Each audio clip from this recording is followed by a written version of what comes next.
Welcome to B-Rate Politics with Radio Guy. Please excuse any foul language or misinterpreted views.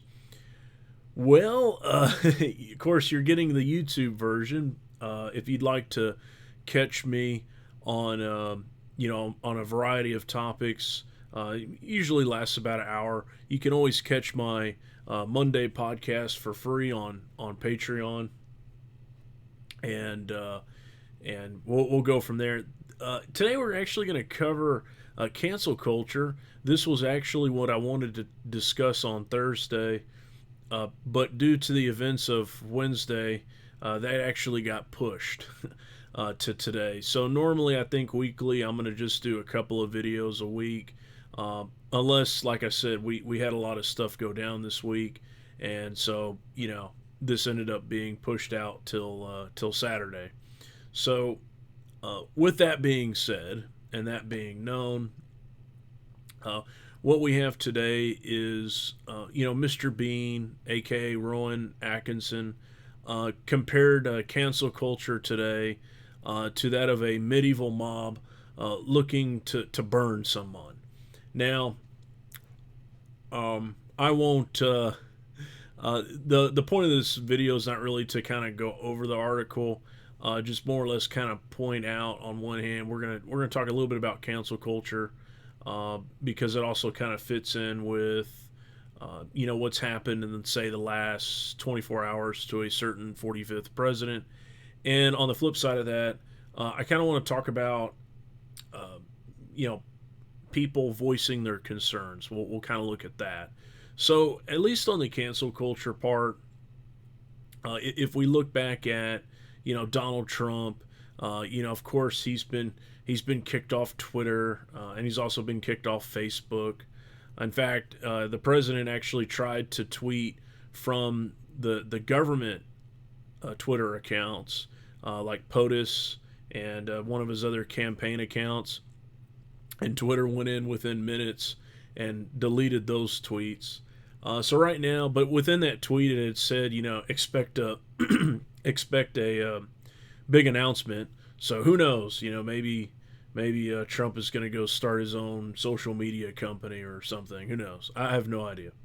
But the point is, and what often the right will make the argument that it's only happening to them, that they're the only ones. In fact, the reality of it is, when you talk about cancel culture or censorship or in those regards, it's really going on both sides. But something that I'm really going to hit home on this part of the segment is to talk about the fact that the rights that you have. Now, of course, if you listen to me enough, you'll understand that I think the Constitution is more like guidelines today, and that really people don't really have rights. But in a fantasy that we do. I think in terms of cancel culture and in terms of censorship and all of those concerns, you have to understand that it's not about you. And I think it's hard for a lot of people to understand that. You don't have full on freedom of speech. There are limitations. And whatever the case may be, I think it all goes back to the fact a lot of people have a tough time understanding, in the sense of, your rights do not supersede others' rights, the rights, the individual rights of others, right? For example, freedom of religion, right? If I wanted to go read a Bible anywhere I wanted to, I can, right? I have that right. Now, if I go read a Bible somewhere and I nail everybody's feet to the ground and then start reading, I no longer have that right. Does that make sense?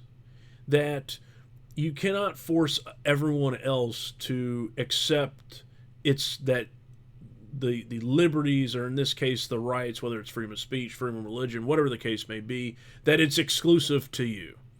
And that's just something that people need to kind of remember in all of this, that it's not about you, me, I. It's about the fact that if in terms of freedom of speech. If there is a call to action, violence, whatever the case may be, right? Those are, again, it goes back to the classic, fire in a theater. Okay. But my overall point in terms of cancel culture and with Rowan Atkinson and so forth, is like this medieval mob looking to burn someone. Again, it goes back to your rights do not supersede others. So that's something to keep in mind when it comes to cancel culture, when it comes to censorship in general, that your rights do not supersede others. And it goes both ways. On the flip side of this, the other thing I really wanted to cover was that of Rowan Atkinson.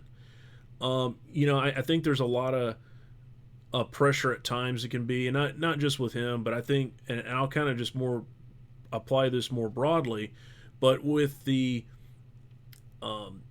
with people that have an audience, people that have a platform, not just him, but could be Taylor Swift, could be Cardi B, James Earl Jones, right? I'm talking about, people that have fame, and you've seen them in singing, seen them in music, or, you listen to their music, or you watch them on the big screen, whatever the case may be, right? They have an audience.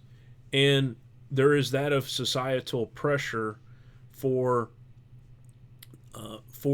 these actors or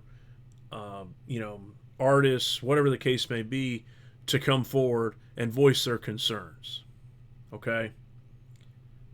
That should not be up to their audience, even if they have a platform. If they don't, should not be up to the government. Just going to kind of throw that one in there, even though that's not really the big issue here. But for people that have watched Mr. Bean or something, you have to understand, at the end of the day, Rowan Atkinson is a human being. Just like Cardi B, just like James Earl Jones, Taylor Swift, doesn't matter. They're still human beings at the end of the day, even though we like to, put them up and like, oh, wow. Okay. The reality of it is that they are human beings at the end of the day. And if they choose to voice their concerns, then good for them. It was a decision that they made themselves, not due to their audience, not due to government. It was something that, it could be anything. I mean, like, for example, Cardi B, she sat down with Senator Bernie Sanders and, asked him questions that, part of it, came from her listeners and stuff, to her music, her fans. And that's fine. There's nothing wrong with it. But that was something else I want to hit home on this when we're talking about censorship and we're talking about cancel culture. I think often too we forget that Taylor Swift is another great example. It's like a lot of people wanted, a lot of her fans wanted her to take a stance, like endorse Joe Biden this time or endorse Hillary Clinton. That should be up to Taylor Swift. Just because you have an audience, just because someone has an audience, doesn't mean that they have to say something. Like, leave it. It's okay. It's all right. May not like it, but leave it up to the person that has the audience. Let them decide.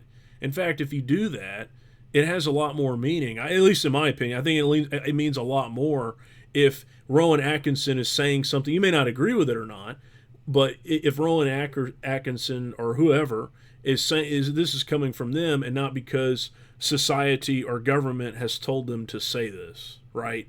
I think it means a lot more, and with on all of that. So that was kind of the point of this video. On one hand, I want to talk about cancel culture, that it's not about you, me, I. Get out of that mentality. It's not. Your rights do not supersede others.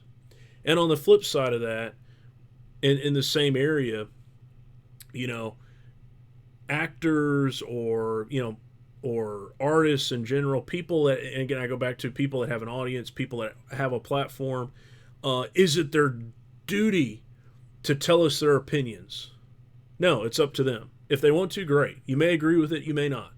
Now, what is my take on that part? I think it's good in a healthy society for people to voice their concerns. Otherwise, you never really get that pothole filled up. Um, that can often be an issue. And God dang it, this video's already gone over 10 minutes. Sorry about that. I'm getting better though. Hopefully we'll, I think the others had been like 14 or 15 minutes. So I'm going to probably go ahead and cut it here. Those were kind of the two main points I wanted to make, was that your rights do not supersede others. And secondly, if people want to voice their concerns, that's fine. I encourage it. That's more me. I'm curious to what others think. But at the same time, if you don't care for what Rowan Atkinson has to say, you don't have to listen to him. You don't have to read this article. You don't have to listen to the man. No one's telling you anything. Same thing with Cardi B. If you don't want to watch Cardi B interview Bernie Sanders, no one's making you watch that at all. No one's holding you at gunpoint, forcing you to watch Cardi B interview Bernie Sanders. Nobody's doing that. Same thing with Leo, right? Leo's big on climate change. He's a big environmentalist. That's fine. Good for him. No one's holding you at gunpoint, making you listen to what he has to say on the environment. That's just something he's passionate about. And I think when it comes not from government or societal pressure, when it comes from the individual, it has a hell of a lot more meaning, and showing that you're passionate. Everybody's passionate about certain issues that quail and that happen in society, and I'll leave it with that. I don't want to harp on too much. I hope everybody has a good weekend. And again, thanks for listening to B-Rate Politics with Radio Guy.